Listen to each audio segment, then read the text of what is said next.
भारत सरकार के केंद्रीय कानून राज्य मंत्री प्रोफेसर एसपी सिंह बघेल पहुंचे झांसी, जहां पर पूर्व जिला पंचायत अध्यक्ष राकेश पाल के बड़े भाई मनीराम बघेल को श्रद्धांजलि देते हुए उन्होंने समूचे पाल बघेल समाज को एक राजनीतिक चेतना के रूप में प्रशिक्षण दिया। आइए सुनते हैं आपकी जन अदालत न्यूज पर प्रोफेसर एसपी सिंह बघेल ने क्या कुछ कहा, सुनिए मेरे साथ। क्यों नहीं होनी चाहिए, किनको नहीं करनी चाहिए और कैसे समाप्त हो, क्यों नहीं होनी चाहिए, ये अनावश्यक चीज़ है, इसलिए जरूरी नहीं है। फिर मेरे से बहस करो कि गीता, रामायण, महाभारत, संविधान में किस पेज पे लिखा है कि ये जरूरी है। दूसरी बात है कि इनके भाई जब बीमार होंगे तो आप मिलने आओगे, अस्पताल में इनकी चाय पी के जाओगे, जैसे कहेंगे 2 बोतल की जरूरत है, धीरे धीरे सरक जाओगे। नर्स आवाज लगाएगी कि अल्ट्रासाउंड के 3000 जमा कर दो, तुम में से कोई जेब में हाथ नहीं डालेगा। ये तो पैसे वाले हैं, गरीब के लिए भी कोई नहीं कहेगा। और खून मांगते ही तुम कहोगे हम सच से गिर गए थे तो सब बह गया था 3 साल पहले, हमें टाइफाइड हो गया था। तो हमारे देखो, तो मैं कई बार कहता हूँ ऐसे नालायकों पे रिसर्च होनी चाहिए, जिंदा कैसे बिना खून के। सेव लेके भी नहीं जाते हैं, मरीज का ही खा के आते हैं और उसी की चाय पी के आते हैं। तो तुम्हें अधिकार बहुत अपने पता है, कर्तव्य पता है। मैं लॉ मिनिस्टर हूँ, मैं इस बार फंडामेंटल ड्यूटीज बांटूंगा स्कूलों में। फंडामेंटल राइट्स पे तो आपका है कि 13वीं होनी चाहिए तुम सब, तो कर्तव्य भी होना चाहिए कि गरीब आदमी समाज का बीमार है तो 4 पैसे की एक अल्ट्रासाउंड करा दे, एक ब्लड ला दे, एक कोई सा पेमेंट कर दे। और जब भी रिसेप्शनिस्ट आवाज लगाएगा राजीव, तो समझ लो पैसा जमा कराने के लिए आवाज लगाता है, मरीज नंबर 312 समझ जाओ, पैसा जमा करो। और उस समय आप लोग ध्यान नहीं देते हैं। तो किन लोगों को समाप्त करनी चाहिए? समाज के नेतृत्व को समाप्त करनी चाहिए, क्योंकि नेताओं की नकल होती है। चंद्रशेखर से पहले दाढ़ी नहीं देखी जाती थी, लोहिया कॉलरदार कुर्ता पहना तो देश ने पहना, नेहरू जी ने जवाहर जैकेट पहनी तो 40 साल जवाहर जैकेट चली, और मोदी जी ने रंगीन पहनी तो मोदी जैकेट हो गई। मोदी जी ने आधा कुर्ता बाहों का पहना तो देश ने पहना। धोनी ने लंबे बाल रखे तो लड़कों ने रखे, उसने कटवाए, उसने नाजियों की जगह नहीं दी। तो नेतृत्व ये है, नेतृत्व की नकल होनी चाहिए, इसलिए नेतृत्व को नहीं करना चाहिए, ऐसी मेरी राय है, नहीं करनी चाहिए। एक तरीका ये है कि हम खाना छोड़ दें। आप रोज खाने जाते हैं, फिर आपके पिताजी मर जाएं तो आपको ज्ञान प्राप्त हो जाएगा उसी दिन। नहीं, सबसे पहले खाना छोड़ें। और ये बड़े बूढ़े लोग, बुंदेलखंड के खासतौर से अंधविश्वासी लोग, एक चिट्ठी लिख के अपने बच्चे को जाएं कि मेरे मरने के बाद मेरी 13वीं ना की जाए। जब वो कुछ मालपुआ या पूड़ी के शौकीन लोग जो भट्टी पहले खोदना शुरू, भट्टी की जगह देखना शुरू कर देते हैं दाह संस्कार से, और वो कहें आत्मा को शांति नहीं मिलेगी, तो वो बच्चा चिट्ठी निकाले कि मेरे बाप ने कहा कि मेरी आत्मा को शांति तभी मिलेगी जब 13वीं ना हो। लेकिन हमारी बिरादरी के तो बूढ़े खुद ही तेल और आटे का इंतजाम करके जाते हैं। होता है या नहीं होता? जो सभ्य समाज है, आप क्यों बैकवर्ड हो? क्योंकि आप पिछड़ी बातें करते हो। अगर आप अगली समाज में शामिल होना चाहते हैं तो आपको कुछ ऐसे काम करने पड़ेंगे जो सभ्य समाज के काम है, असभ्य समाज के काम नहीं है। तो क्या आप बताओ, अगर बिरला जी चाहते तो पूरे देश को खिला दे, टाटा चाहे तो पूरे देश को खिला दे, अंबानी मरे तो 14 ब्राह्मण उन्होंने किए, पेट्रोल पंप शायद 20 किलोमीटर पे होगा उनका हर देश में, वहाँ पे आपको खिला सकते थे। 30 रुपये या 40 रुपये का खाना होता है तो वो खिला सकते थे। क्या उन्होंने खिलाया? क्या झांसी में जो ऊंची जाति के बड़े लोग हैं, क्या वो 13वीं करते हैं? उनका कहना है सिंधिया जी ने नहीं किया, तो हाँ वो कर सकते थे। तो वो इसको बंद होना चाहिए, ये एक भी मिनट के लिए आगे नहीं जाना चाहिए। तो सबसे पहले नेतृत्व का मतलब राकेश पाल, एसपी सिंह बघेल, राजीव परीक्षा नहीं है। जो अपने गांव को लीड करता है वो नेता है, सबसे पहले वो बंद करे। दूसरी बात यह है कि 13वीं वाले दिन जब मैं मरने पे जाता हूं तो अक्सर आप कहते हो ये चचा का कर ले फिर तुम्हारे साथ है, अम्मा का कर ले फिर तुम्हारे साथ है, यही तो कहते हो। इसलिए मैं आज गजब का फार्मूला बना रहा हूँ, बता रहा हूँ।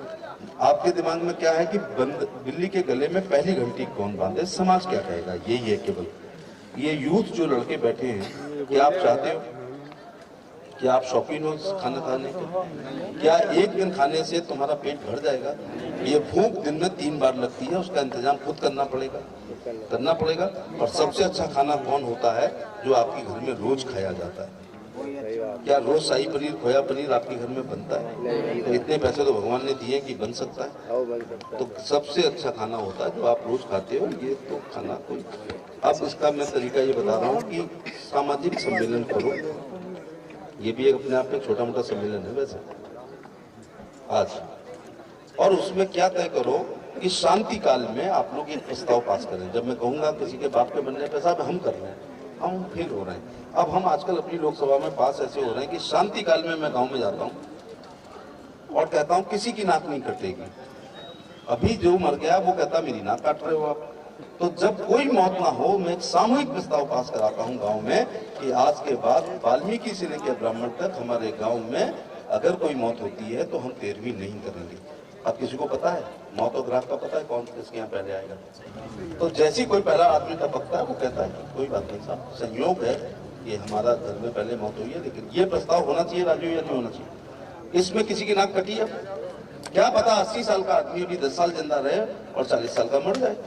तो इसलिए ऐसे प्रस्ताव पास करो। और समाज को तो कहना चाहता हूँ कि आज ही प्रस्ताव पास करो, आज प्रस्ताव पास करो कि हम नहीं खाएंगे और नहीं करेंगे, इसमें दिक्कत।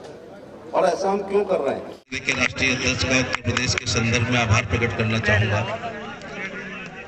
कि उन्होंने जनता तक पहुंचाया। इसीलिए जब भी कोई सरकार जाती है या पार्टी चुनाव हारती है तो पहली समीक्षा में यही कहा जाता है, तो जीतने पर श्रेय भी देना चाहिए कि उत्तर प्रदेश की सरकार की योजनाएं और केंद्र की योजनाओं को हमारी भारतीय जनता पार्टी के कार्यकर्ताओं ने, मोर्चाओं के पदाधिकारियों ने, प्रकोष्ठों के पदाधिकारियों ने जन जन तक पहुंचाया। उसके बदले में भारतीय जनता पार्टी की सरकार बनी है। मेरा सौभाग्य है और मैं आभार प्रकट करना चाहूंगा कि यदि समाजवादी पार्टी के राष्ट्रीय अध्यक्ष श्री मुलायम सिंह यादव, श्री अखिलेश यादव हैं तो मुलायम सिंह यादव तो जबरदस्ती बन गए हटा के। चलिए, मेरे को भाषण का एक विषय मिल गया। मुझे और कई लोगों को सार्वजनिक रूप से मुलायम सिंह जी अपना दर्द बता चुके हैं। आने पर उतना दुख नहीं हुआ क्योंकि सरकारें आना जाना एक डेमोक्रेसी की खूबसूरती भी है। लेकिन जो एक समाजवादी पार्टी का पौधा जो संसोपा, प्रसोपा, बीकेडी, लोकदल, दमकेपा, उसके बाद जनता पार्टी, उसके बाद जनता दल आ, जनता दल बा, समाजवादी जनता पार्टी और समाजवादी पार्टी, ये जो पौधे को वो सींचते आए थे और बाद में तो उन्होंने समाजवादी पार्टी स्वयं बनाई। 1992 की कोई तारीख रही होगी, जिसको शिवपाल यादव ने पानी और खाद डाली। तो उनका कहना है कि मैं मुख्यमंत्री हटके मुझे इतना दुख नहीं हुआ जितना मेरे लगाए हुए पौधे को मुझे समाजवादी पार्टी से एक दिन निष्कासित करके मेरी नेम प्लेट उखाड़ करके मेरी वाली कुर्सी पर जब अखिलेश बैठा था, वो उनके जिंदगी का सबसे कष्टकारी दिन था। और उसी दिन से उनका स्वास्थ्य खराब हुआ, क्योंकि बी फार्म एक टिकट होती है, उस पर दस्तखत करने की जिसको पावर होती है वो एक अनोखी ताकत है। मुझे लगता है इसी की वजह से राजीव हम लोग भारतीय जनता पार्टी या अपनी अपनी पार्टी के कार्यालयों में जाते हैं। ये बी उसी की वजह से मुझे लगता है कि पराक्रम की जगह परिक्रमा की राजनीति होने लगी है, उसी टिकट के कारण। कोई छीन ले तो उस नेता की आधी जान निकल जाती है। तो श्री अखिलेश यादव ने अपने पिता श्री मुलायम सिंह यादव जी के साथ वही काम किया जो औरंगजेब ने अपने बाप को कुर्सी से हटा के शाहजहां को किया था, अथवा मोहम्मद तुगलक ने अपने पिता फिरोज तुगलक को गयासुद्दीन तुगलक को हटा के जो काम किया था वही अखिलेश यादव ने अपने पिताजी को हटा के किया। और जो अलाउद्दीन खिलजी ने अपने चचा जलाउद्दीन खिलजी जिस वोट बैंक के साथ रहोगे, जिन टोपी वालों से घरे रहोगे ऊंचे पजामे से, तो उनका असर भी पड़ेगा। तो टीपू अचानक सुल्तान बन गए अपने पिताजी को हटा के। दिल्ली सल्तनत में सुल्तान होते थे और सुल्तानों ने अक्सर अपने बापों को हटाया। हालांकि अब चुनाव हो गई है, पार्टी उनकी बाहर हो गई है, मुझे उनका गाना बहुत नहीं गाना चाहिए, लेकिन मुझे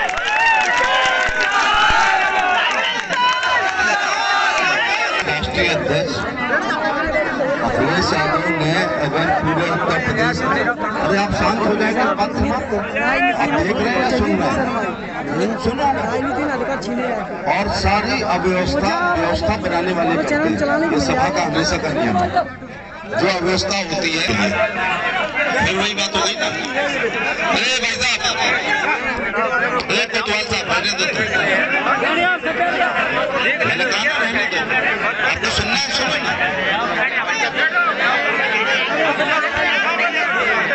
व्यवस्था बना रहे हैं, अब ये 13वीं से मैं बहुत ज्यादा,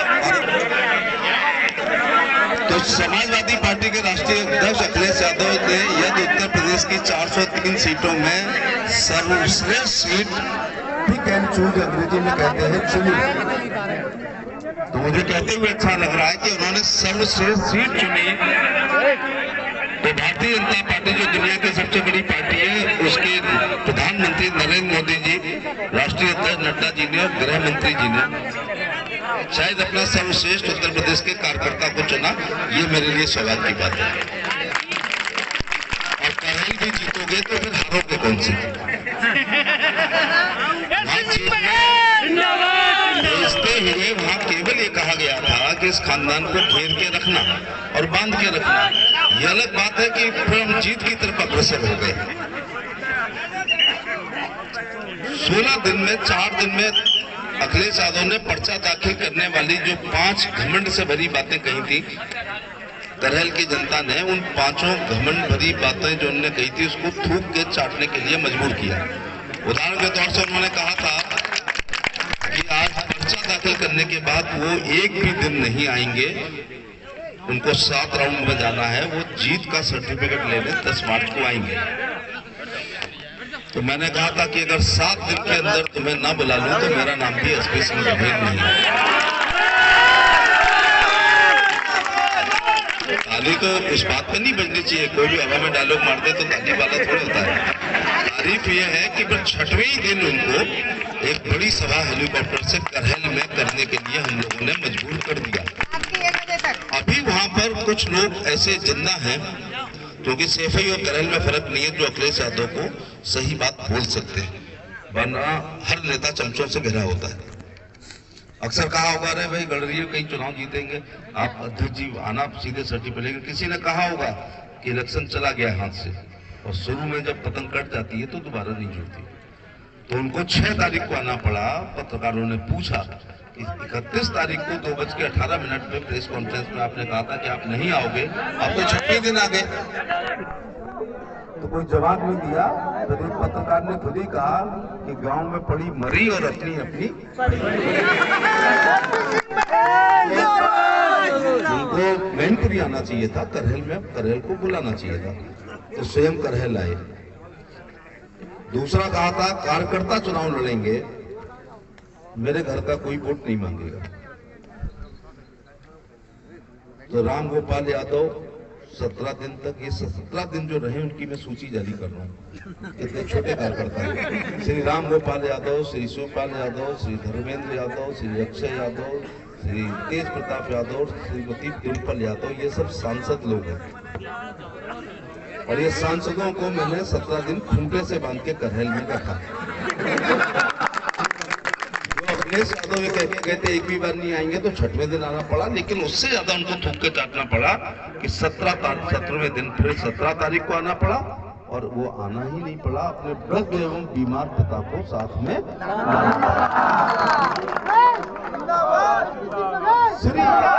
श्री मुलायम सिंह यादव जी का आना एक सामान्य घटना नहीं है। अगर उनका आना सामान्य है तो जरा मुझे ये भी बता दो, बुंदेलखंड की 19 सीटों में अपने प्रिय अघोषित मुख्यमंत्री दीप नारायण यादव और चंद्रपाल यादव के बच्चे को और खुद को जिताने के लिए क्या वो आए? इसका मतलब करहल में आना एक असाधारण बात है। ये करहल की जनता को श्रेय जानता है कि उन्होंने नेताजी को भी बुला लिया। वैसे दुनिया में हर बूढ़े बाप का लाठी का सहारा उसका जवान बेटा होता है। ये अकेले उन नालायक बेटों में से हैं जिनको जवानी में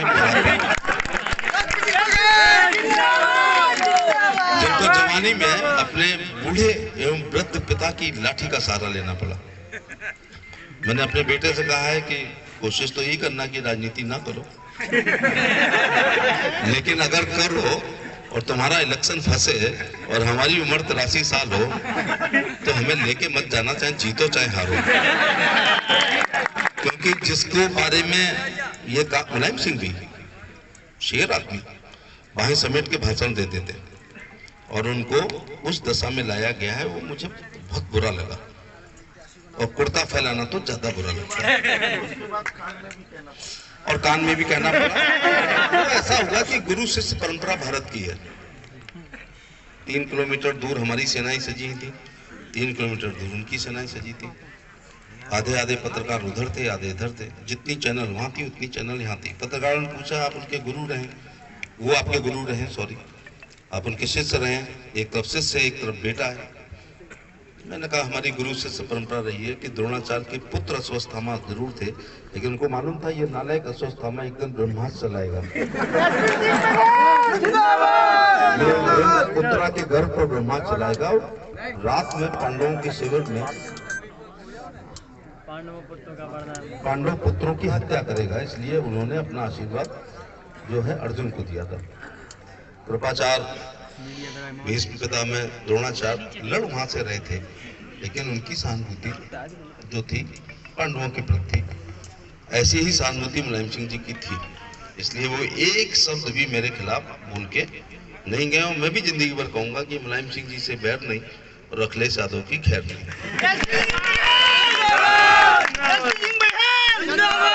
कुछ नए नारे वहां गढ़े गए, यहाँ से भी बच्चे गए थे, कुछ नारे नए गढ़े गए। अगर पर्सनैलिटी पर सूट नहीं होते तो वो सब नारे मेरे खिलाफ हो जाते।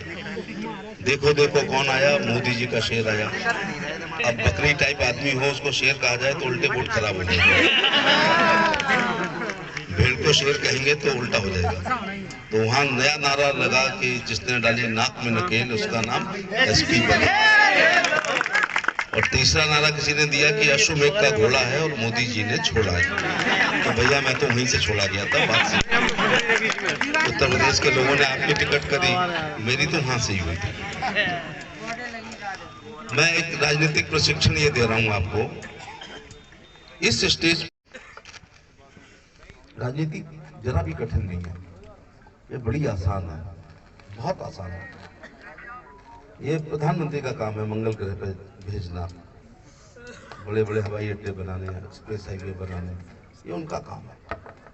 हम लोगों का काम है, हमारा राजीव का सड़क, स्कूल, बिजली, पानी, नाली, खरंजा, फाइनल रिपोर्ट, चार्जशीट, बंदूक का लाइसेंस, विधवा पेंशन, विकलांग पेंशन, वृद्धावस्था पेंशन, जात आय प्रमाण पत्र और ऐसे ही कार्यक्रमों में जो बहुत ही आभार प्रकट कर रहे हैं। नहीं करना चाहिए। मैं घर में आया हूँ, शादी ब्याह, 13वीं भागवत कथा, रसिया दंगल कव्वाली, कुआ पूजन, एकादशी का व्रत का उद्यापन, मैरिज एनिवर्सरी, बर्थडे, आसान है ना? आसान। रीढ़ की हड्डी में दर्द हो जाता है ये सब करते हुए। और सुबह 5 बजे पहुंचूंगा। दिन में मेरे को लोकसभा में देखा लोगों ने, फिर नई दिल्ली के स्टेशन पे फेसबुक पे कुछ डाला, फिर झांसी के स्टेशन भरा पड़ा था, फिर ओरछा, फिर यहाँ, और एक न एक अभी रात में फिर मिलेगा। और सवेरे 4 बजे कोई ना कोई मेरी वो सेल्फी जरूर खींचेगा आगरा स्टेशन पे, और कपड़े एक ही होंगे। ऐसा कर सको तो करहल में टक्कर आप भी दे सकते हो। शायद इसीलिए मैं आज आया हूँ कि ऐसा कर सको। कितना आसान है, 1 मिनट में मैंने बता दिया ये करना। अब याद ही नहीं है कितनी गाड़ियां टूट चुकी हैं, कितने टायर बदल चुके हैं, कितने लीटर डीजल हम लोग पी चुके हैं। तो ये कर लोगे तो कोई भी यहाँ तक पहुंच जाएगा। तो तीसरी बात कही थी कि मेरा गढ़ है, मैंने गढ़ों को गिरते हुए देखा है। ऐसा ही चंद्रपाल और दीप नारायण यादव गरौठा और उनको कबीना को अपना गढ़ कहते हैं। ऐसा ही डिम्पल यादव गढ़ समझ के फिरोजाबाद गई थी और हार के आई, गढ़ टूटा। ऐसे ही डिंपल यादव, इस देश में लोकतंत्र में दो बड़ी गुंडागर्दी हुई है, बड़ी, वैसे तो रोज होती है, बड़ी गुंडागर्दी। एक भारत में 25 जून 1975 को आपातकाल लगाना इस देश के साथ सबसे बड़ी गुंडागर्दी थी, और दूसरी गुंडागर्दी थी कि डिंपल यादव जब अखिलेश सीएम हो गए, लोकसभा से इस्तीफा दिया और उपचुनाव हुआ, तो कन्नौज में श्रीमती डिंपल यादव निर्विरोध सांसद हुई हैं। पुलिस की सिपाही का फॉर्म भरते हुए फिर भी फिजिकल होता है, रिटर्न होता है, इंटरव्यू तो हम लोगों ने खत्म कर दिया, लेकिन हमारे चुनाव लड़ने में ऐसा कुछ नहीं होता है। पुलिस में शायद ये भी होगा, हाई स्कूल या इंटर जरूरी होगा, इंटर। हमारे यहाँ तो अंगूठा भी चलता है। भारत का नागरिक हो, पागल और दिवालिया ना हो, उम्र 25 साल हो, सजा याफ्ता ना हो, चुनाव लड़ सकता है, तो क्या पूरे हिंदुस्तान में किसी ने पर्चा दाखिल किया था? निर्दलीय लड़ता तो अपने खानदान की केवल 10 लोग ले आता समर्थकों को। ये देश के लिए, ये पॉलिटिकल ट्रेनिंग है, ये देश की सबसे बड़ी गुंडागर्दी है कि श्रीमती डिंपल यादव निर्विरोध सांसद होती हैं। क्या आप लोग आज तक अपने गांव का प्रधान निर्विरोध कर पाए हो? नहीं सर। तो ये बड़ी गुंडागर्दी थी। आप वोट की चोट का प्रभाव देखो कि वो डिंपल यादव जो निर्विरोध सांसद होती हैं, वो इस बार कन्नौज से हमारे जैसे भेड़ चलाने वालों के बच्चे, आगरा से एमपी हैं, दिल्ली के मंत्री हैं, और सोने का चम्मच मुंह में लेके पैदा होने वाली डिंपल यादव जो निर्विरोध सांसद होती थी, इस समय वो हारी हुई है। कभी आपको अपनी ताकत का एहसास हुआ? काश ये करहल के लोगों को एहसास हो जाता। उनके दोनों हाथों में लड्डू थे, एक में मुख्यमंत्री था, अगर सरकार बनती तो दूसरे में भी बहुत बड़ा कोई भूमिका थी, लेकिन करहल जो जहाँ रहता है वो पूरे यूपी को वैसा समझता है। वो सोचते थे जैसी करहल है, जैसी बगल में सिरसागंज है, जैसे बगल में दसराना है, जैसे बगल में जसवंत नगर है, ऐसा ही यूपी है। अगर ये रिजल्ट पहले पता चल जाता तो जितने से जिताया उतने से हरा के एसपी सिंह बघेल को कुछ बड़ा पद दिलवा देते वो लोग, और क्योंकि अब उनके हाथ से दोनों चीजें चली गई। खैर, तो जिसने कहा था कि किसी को नहीं आना होगा, उनको इतने लोग आना पड़ा। तो गढ़ में आपको एहसास करा रहा हूँ, डिंपल यादव फिरोजाबाद हारी, फिर अक्षय यादव फिरोजाबाद हारे, फिर डिंपल यादव कन्नौज हारी है, अर्थ से फर्श पे आके गिरी, और धर्मेंद्र यादव बदायूं हारे। रायबरेली में तुम्हारे जन्म से पहले इंदिरा गांधी हारी थी। लेकिन इतना पुराना उदाहरण क्यों दूं? अभी मैं एमपी हूँ और पप्पू एमपी नहीं है अमेठी से। नाम लूंगा, स्वर्गीय अजीत सिंह जी मृत्यु से पहले 2 अपनी पसंदीदा सीटों से लोकसभा का चुनाव हारे, एक बागपत और एक मुजफ्फरनगर, उनका बेटा मथुरा और बागपत से।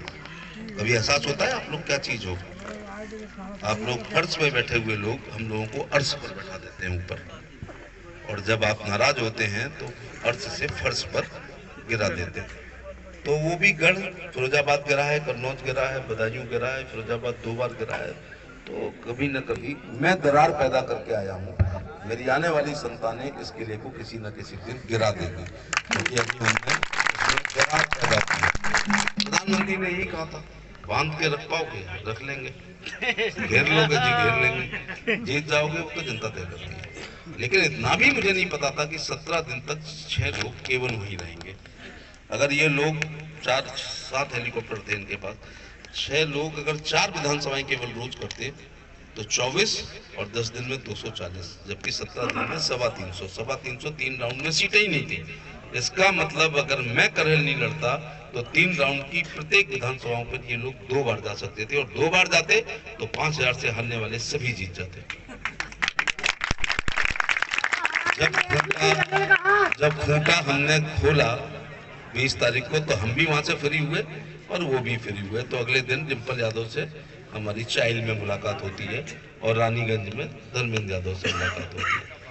तो ये राजनीतिक थोड़ी सी ट्रेनिंग आपको देने की कोशिश की है। कोई मैं करहल चालीसा के लिए यहाँ नहीं आए हैं। राकेश जी बार बार राकेश जी ये कह रहे थे कि आज पार्लियामेंट है और अनुमति लेनी पड़ती है। मैं डे अफसर भी था, मेरी रोस्टर ड्यूटी भी है, लेकिन रात मेरी है और मैं रात का राजा हूँ। अगर कोई आदमी थोड़ी मेहनत करे तो रात भर में 400 किलोमीटर जाके 400 किलोमीटर आ सकता है। और बिल्कुल ना जाने से, ये भी मुलायम सिंह जी ने मेरे को राजीव यहाँ तक पहुँचा दिया। जब मैंने राजनीति में कदम रखा तो पूछा क्या क्या करना चाहिए, उन्होंने कहा कुछ नहीं, मेरी नकल कर लोगे तो 7-8 बार जीत जाओगे। फिर भी रोज तो देखते हो, फिर भी सामाजिक समारोह में बिल्कुल ना जाने से और चिट्ठी लिखने से, बहुत जल्दी जाना या बहुत विलंब से जाना या बहुत कम समय के लिए जाना, ना जाने से सदैव अच्छा होता है।